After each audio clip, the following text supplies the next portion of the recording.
So I quit the best possible corporate job because I loved my job at the time. I loved my team. I was just having a great time, good position in the leadership team, the only woman and the youngest in the leadership team, but decided to quit that all because of the freedom. And since then, it was the best decision in my life.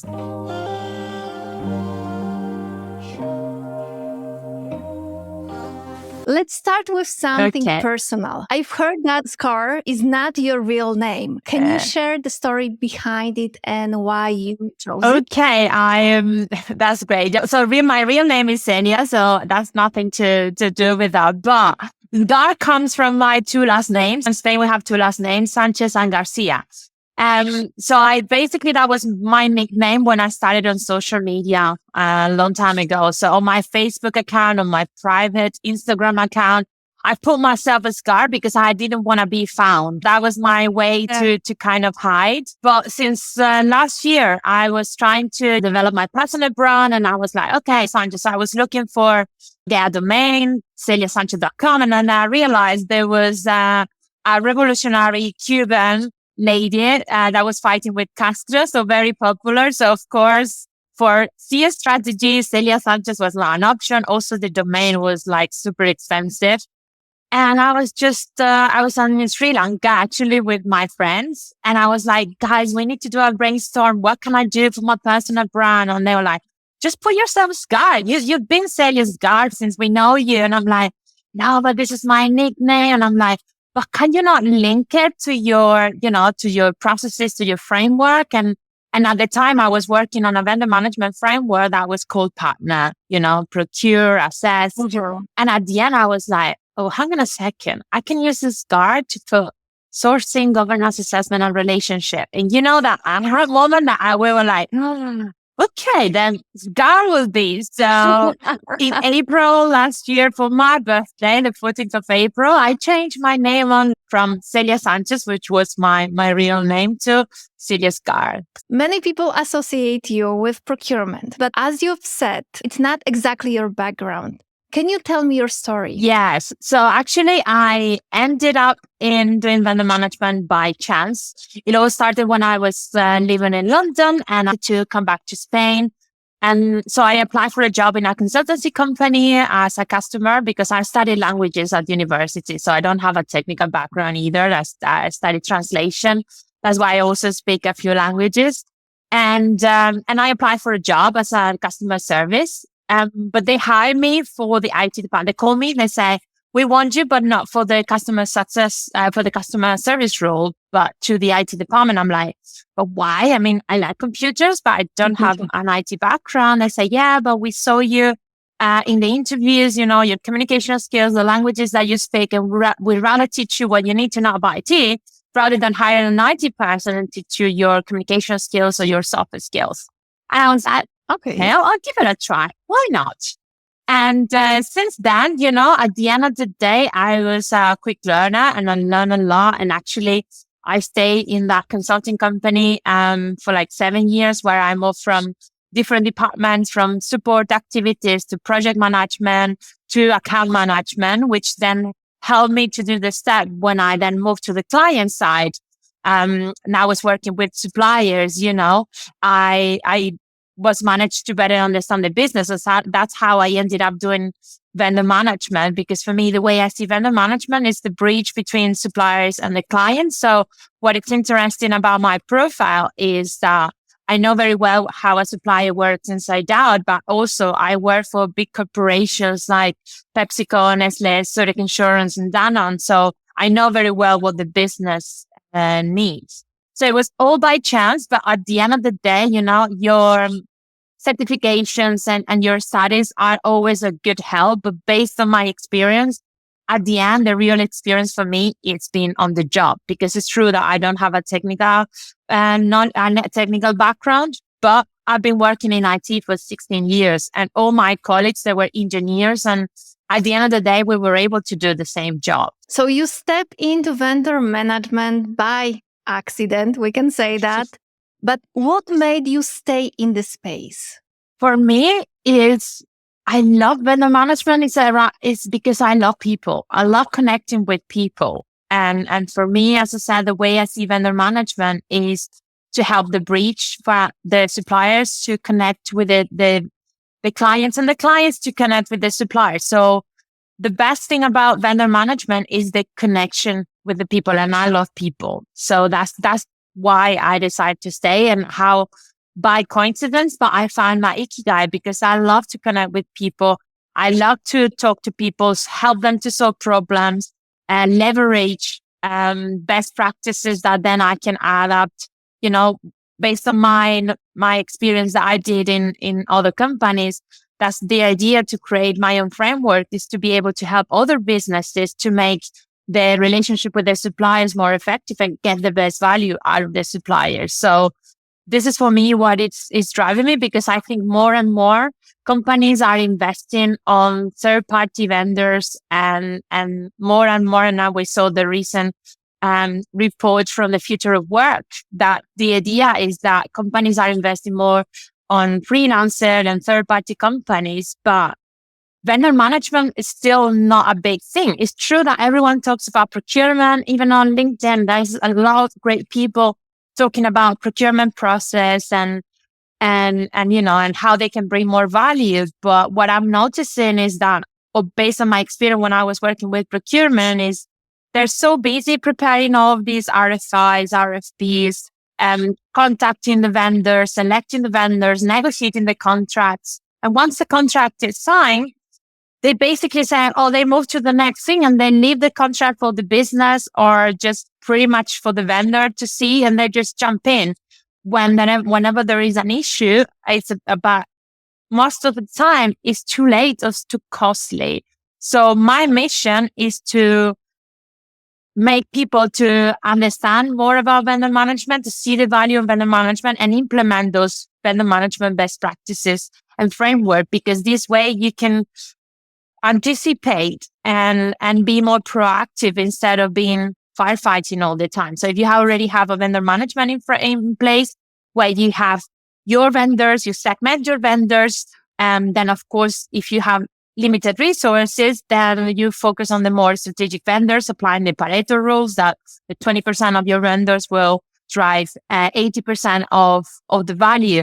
Okay, just focus on, just start with one, with your strategic vendor, but make sure that you are sitting with a vendor on a regular basis, at least once a month or once a quarter, that you have a performance scorecard that you can measure the performance of the supplier. So you don't wait until the next contract review or the renovation to see how it is. You have a regular touch point throughout the years. If there's any issues, you have time to actually solve it before it happens, or to mitigate the risk.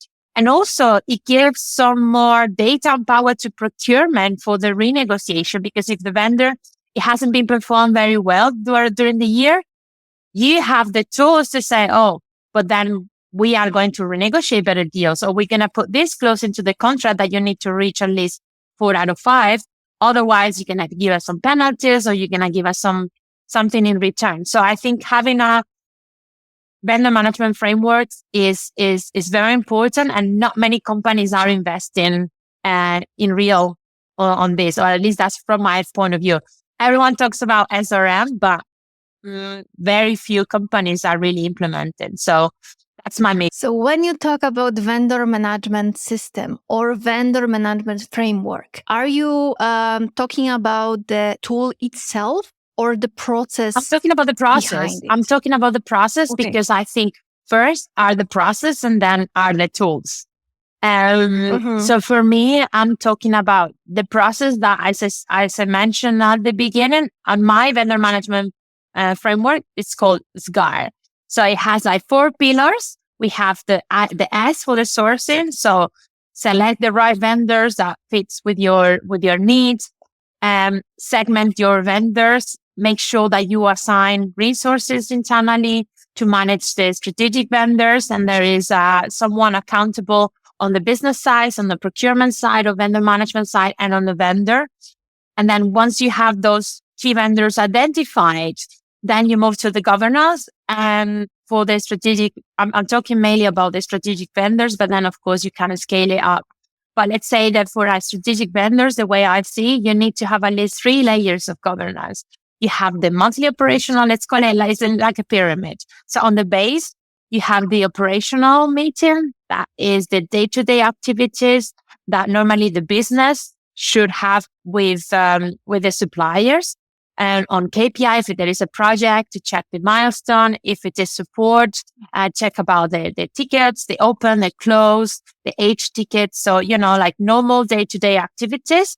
Then you have on a quarterly basis, which is more a strategic role. And this is where vendor management or someone in procurement or in charge of SRM will jump in. And this is, for example, what I do for my clients. So on a quarterly basis, I'm collecting, I have a performance scorecard, and I'm collecting feedback from everyone that is using the supplier across the different departments. Again, my clients are big companies with key strategic suppliers that are not just providing one service per department, but for example, you have an Accenture that is providing maybe projects and services across different departments like finance, sales, marketing, supply chain, HR. So what I do is I collect the feedback from everyone and I ask, okay, rate me the performance of this supplier from 1 to 5, being 1 really bad, 5 exceeding expectations.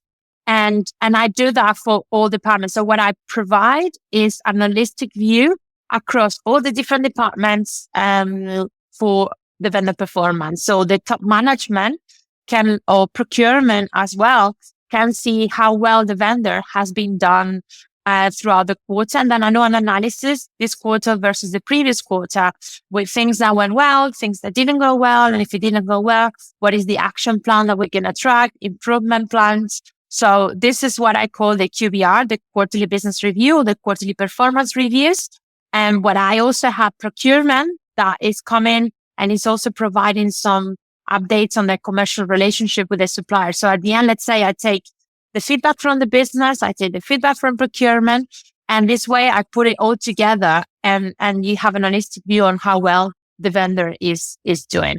And then on top of that is the top to top meeting, the strategic meeting that it's normally with someone, an executive sponsor on the client side, an executive sponsor on the vendor side that then could talk about strategy, joint business plans, key priorities of the year. And that should happen at least once a year. So that's on the governance part.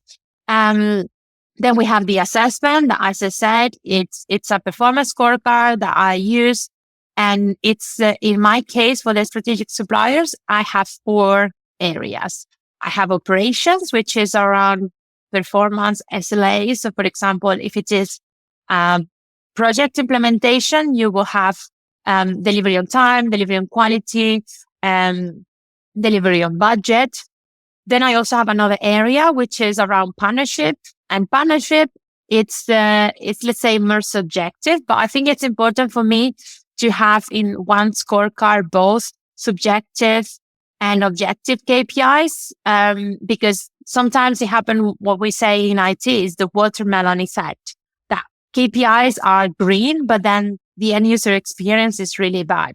That's why I think it's important to kind of balance it out and have also some more perceptive KPIs. So I have one, for example, around partnership that talks about vendor collaboration, vendor flexibility, how's the relationship with the accounting team. And then I have another area around innovation. So innovation, how many innovative ideas is the vendor proposing? So also I have continuous improvement. So how well the vendor is providing ideas on how we can make the most out of the contract. And this is, I make it super clear in my quarterly reviews with the vendors, because sometimes they use it as a pre-sales. Yeah, you can do it better if you buy this solution or this program. And that's like, no, this is what I want. And I get for that. It's very important to work on a supplier side with a figure that is called the customer success manager.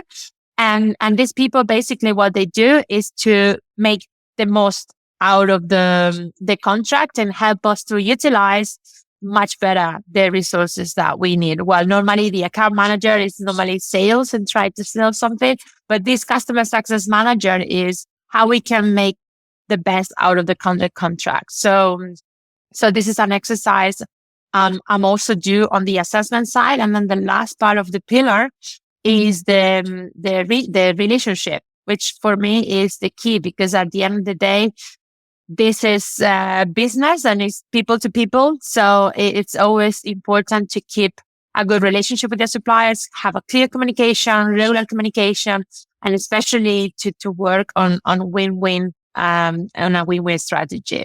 Because when they win, we win. You mentioned that you work with big brands. What's the biggest lesson you've learned from managing suppliers at such a large scale? The big lesson is the people that is involved. If I will say that when you work with big corporations, then you realize the amount of talent that is up there and how beneficial it is when you pick up the best brains out of the market. I think it's something that is very, very good, and also be able to scale. And also when you're working with big corporations as well, you have access also to the best brains in the suppliers. So being able to meet with super smart people. If you could go back to the early days of your career, is there anything you would do differently? No, I wouldn't say so, because even all the mistakes and pain points that I had in my life, they were all a good learning. So I think challenges and mistakes are necessary to evolve. So I think in general, I have nothing that I will regret, because even, as I said, even the worst times, at the end, it was a really good, valuable lesson. And what was the most challenging part of your career? Oh, yes. I would say when I was working as the supplier, I was a team lead of the application support department. I had 26-year-olds. I was like really young, and I was responsible for a team of 5 people. And then the company decided to offshore that team and move it to India. So set up a shared service center from Spain to India in Kochi and Kerala. So, which meant not just that I lost my job, but they also asked me to go to India. And I was there in Kochi and Kerala for 4 months. So I moved there, training a team, so selecting a team, training a team, and being with them until they were pretty much more independent. And that was a bit hard, especially as a woman back in 2012, I think it was. So I think things have evolved now recently. I mean, I've been in India recently, and I know, thank God, that has evolved as well. But at that time, I was like youngest girl, only girl in that department, and with all men trying to explain in the process. I did a struggle at the beginning to get my voice heard. But I think at the end, using some empathy, at the end of the day, you struggle, because also you need to put yourself in their shoes, that they have some foreigners that they're coming from outside and telling us what to do. And they know that we were paying them less money. So it was a bit hard at the beginning, because for me, position myself as a leader, as a woman in there, I got a lot of pushback. But it was then a great lesson, because at the end of the day, when I demonstrate that I had the capability and the benefits of working together, and I put myself on the shoes and trying to be more empathic, at the end of the day, we built a really good team. And although it meant that I lost my job at the end of that experience, but it gave me the opportunity to become an account manager, which is the base of what I do, because thanks to that job as an account manager, I was working with big brands as well. And it was like the opposite of vendor management. So when I moved to the client side, that I did the vendor management activities, this experience really, really shaped me. So again, that was really challenging, but at the end of the day, it was a really great life experience. How did you overcome the cultural differences? Because 4 months, I believe you experience a lot of challenging moments. We did some training, and that helped as well on cultural difference. And that helped, for example, as a woman, you're not allowed to touch the man, or the man is not allowed to touch you or looking at you at the eye. So for me helped to have this first cultural training that the company did. And then at the end of the day is about communication and being open about it and be empathic to understand how the culture is. So of course, you're not going to touch someone if you know that that person is not going to be feel comfortable, or you're not going to be feel bad because they say, oh, he's talking to me and is not even looking at me at the eye, when in the Western country, it could be like rude, but then you understand better. I think traveling helps you to break the barriers. When you travel, you open your mind and to see new cultures. And then of course to read about new cultures and to communicate openly. But I will encourage everyone to travel, to go to India, which is a beautiful country, and experience that, because it's the world is so big, and you learn from traveling. I agree. I love India. Yeah. Yeah, me too. I was there So you know, end of last year. Yeah, sorry. Last year and the week before. A friend of mine got married in India, and I was in Bangalore for the wedding. And it was one of the best experiences in my life. And I did also a solo traveler. Like people were saying, oh, you're a solo traveler in India. Oh, you're crazy. I was like, I was perfectly fine. I went to Goa and visited some other areas of India that I didn't visit before. And I just love that country. It's beautiful. I love the food. I love the people. So yeah, it's a great lesson. You've launched 2 businesses, Vendor Manager Hub and Vendor SCAR IT. What inspired you to take this step and become an entrepreneur? Okay, so pandemic, I would say. Like many people, pandemic was a really made us creative. Think about reshape our strategies and our objectives. So let's say my parents also have a business. And since I was a kid, and I know they told me because they love me, but they were like, you better just work for a company, get your salary and never do freelancing. It's better if you get your regular salary on a monthly basis, you work for somebody else and it's easy. And I'm like, okay. But then pandemic hit. And as we were talking about earlier, I don't like winter. I don't like cold. So I was living in Barcelona and decided to go to Canary Islands, to Fuerteventura. That's my happy place.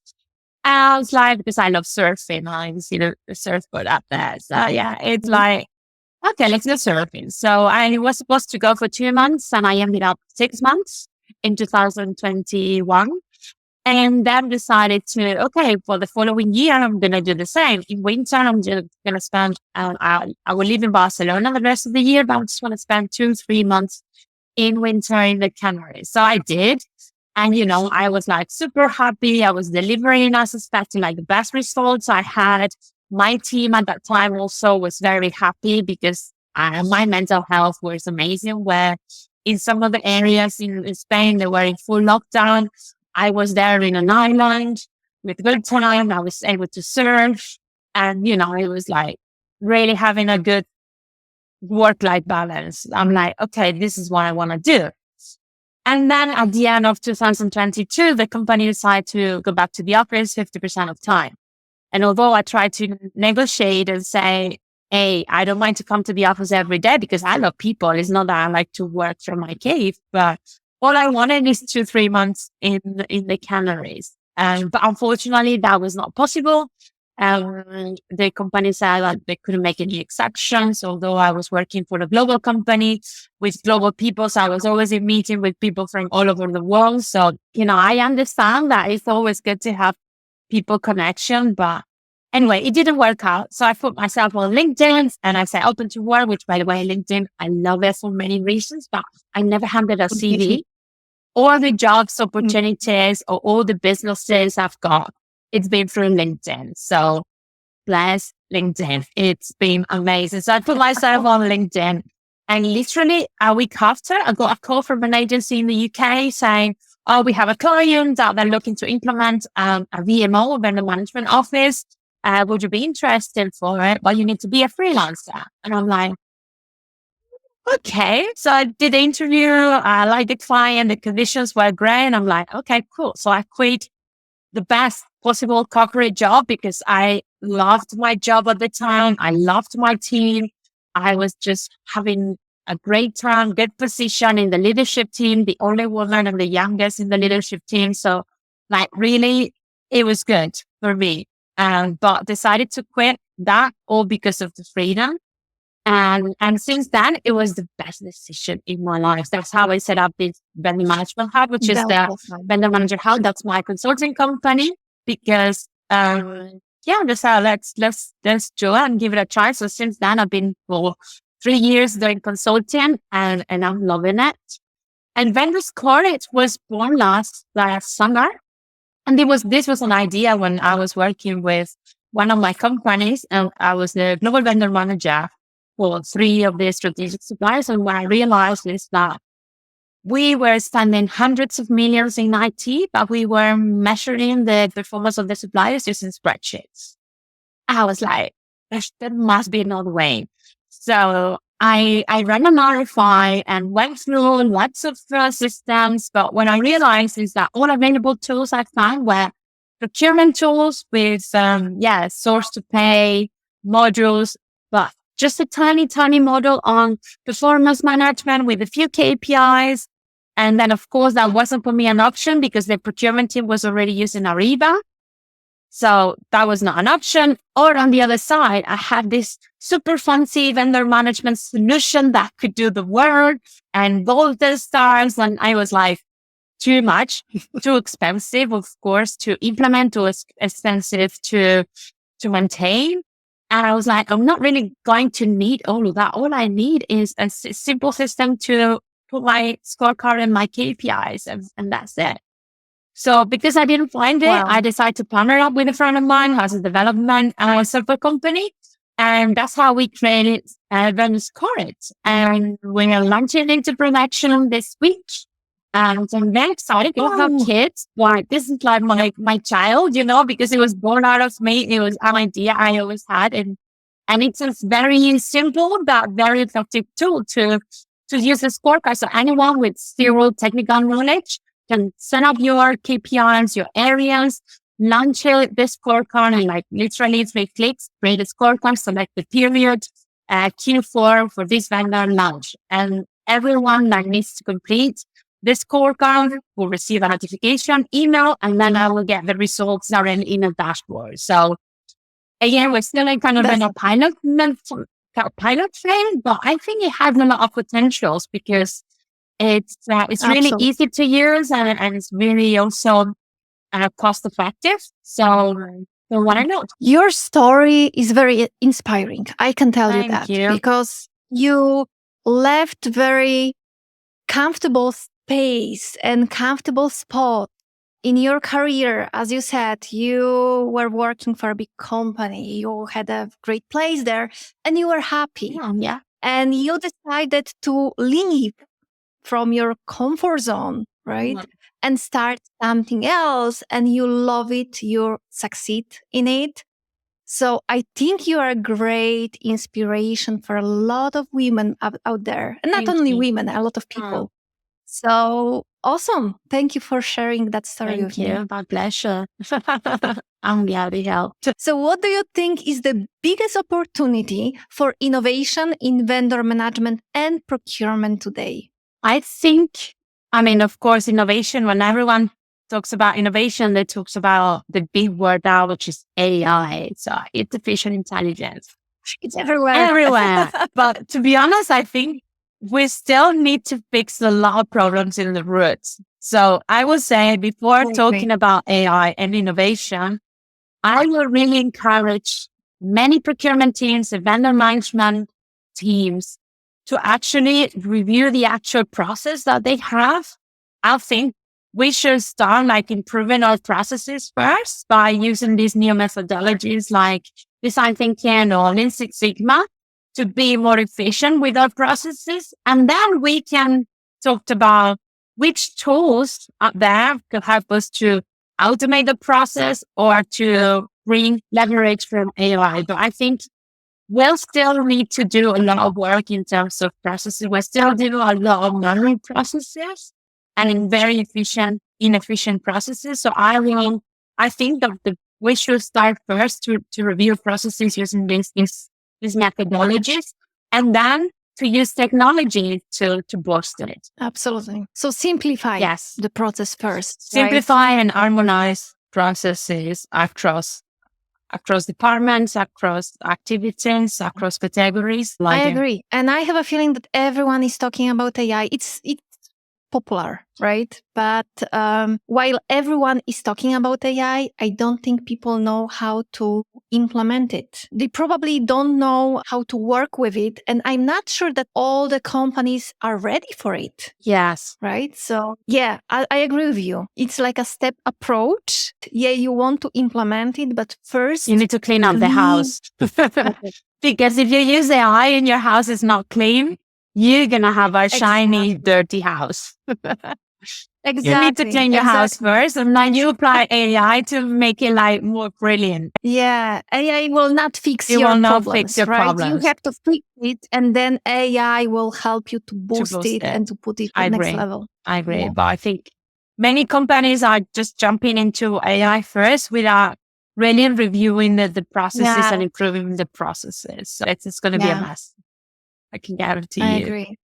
So if you could change one thing about how organizations manage their suppliers, what would it be? For me is to just put a process. Because what I'm realizing is that not many companies are having a standardized vendor management process across all the different suppliers.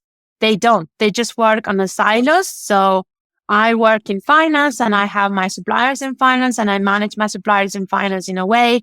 I work in HR and I manage my HR suppliers in a way. What I think they should do is to standardize those processes, create a vendor management framework that works, that is adapted to the business, and then implement it across all the different departments globally, but even on the market. So everyone has the same methodology and framework to manage their suppliers. You should be able to benchmark your suppliers much better, because even if you're managing suppliers that are different, like professional supplement, I'm talking mainly about IT because that's what I do. So I'm using examples with IT, but you may have professional services suppliers. Then you have like consultant suppliers. Then you have SaaS suppliers.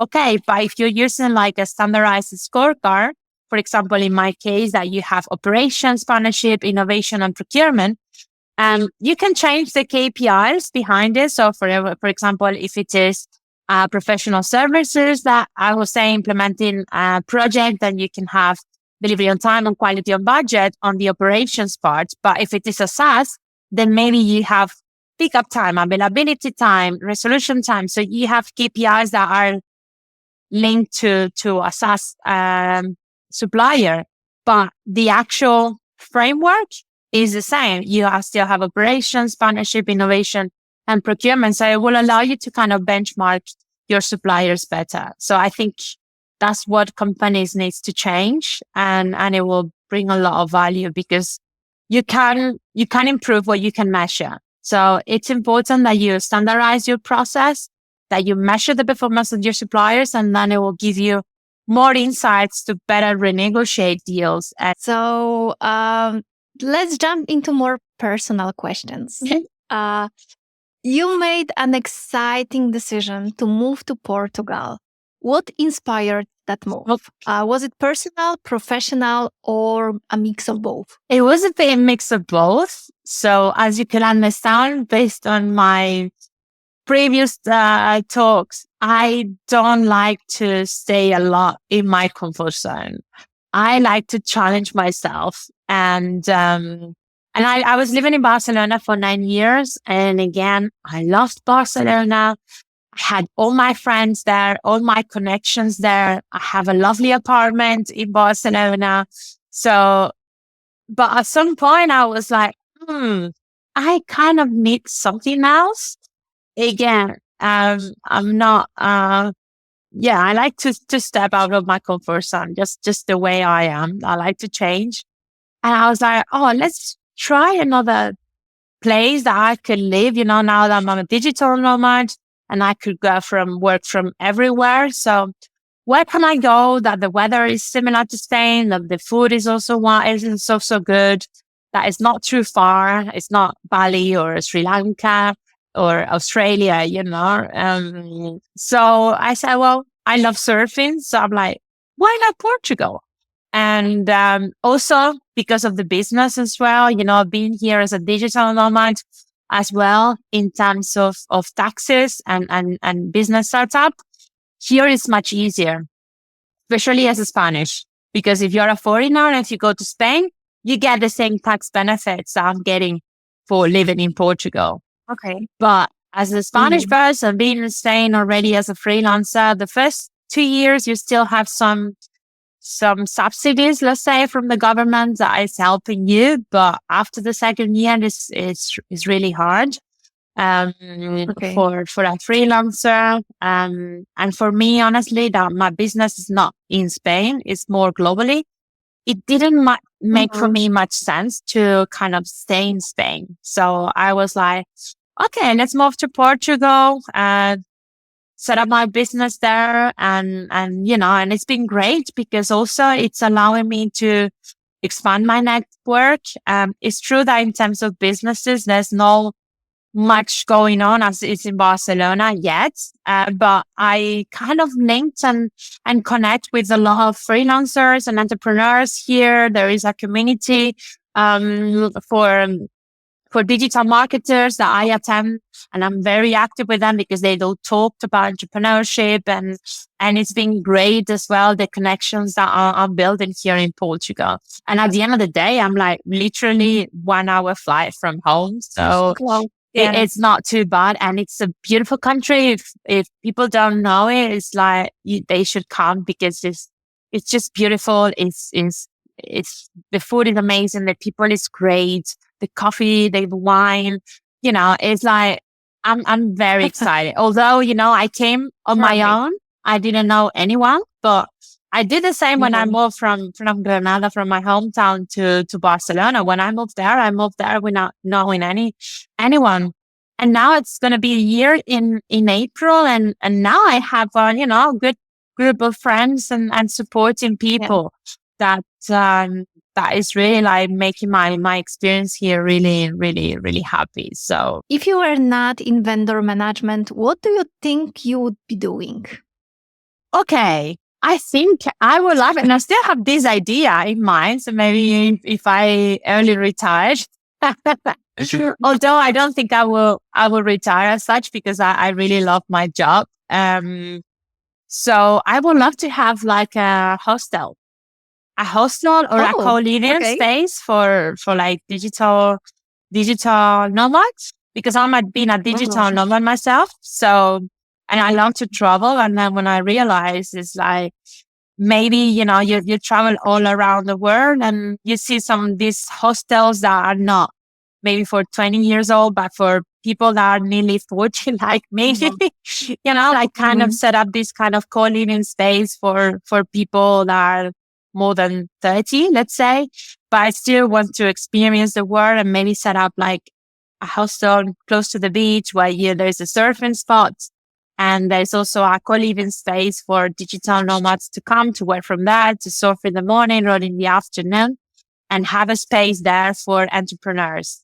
So I think that would be my next idea. Wow. And the last question I have, what is one piece of advice or wisdom that you would like to share with your audience? Okay. I will say build your relationships and build your networking, because I think it's very important, not just in business, but in life. And I would like to recommend a book if people have not read it. It's called Never Eat Alone by Kate Ferretti. There is a sentence that for me is a bit of a piece of advice that I got. It says the currency of real networking is not greed, but generosity. So always make sure that you are bringing value to the people. Every time that I meet someone, I say how I can help you. And also with my suppliers, I use it and in my meetings. So I have a monthly touch point with my key strategic suppliers. And the first question I always ask is, how can I help you? Not just connect with someone for the sake of connect, but trying to bring value and see how you can help the other person to succeed. And I think that's very important, to see your suppliers not just as a vendors, but as a partners, to work together and how we can support each other. If they're happy and they feel valued, they're always happy to go the extra mile and do a better work for you. So I think that's important to do that work with your suppliers. But also, I think it's important to do network beyond your procurement function. So go and meet your colleague from finance, from IT, from the business, from legal, because at the end of the day, I think it's important to build those cross-functional networks with your colleagues to expand your network and to also help you to succeed within careers. And I think more and more that technology is doing, let's say, more the technical stuff. We should be working as a human on developing our human skills or our soft skills. And I think networking and communication is one of the key ones. So I will definitely encourage everyone to work on those. Thank you so much for the chat. You're welcome. I did enjoy it. And I hope that people that will watch it will enjoy it too and will find your story inspiring because I did. Thank you so much. Thank you for the opportunity. I really admire your work, and I feel very, very flattered that you invite me. And I'm looking forward to get more connection and maybe have another coffee chat some point.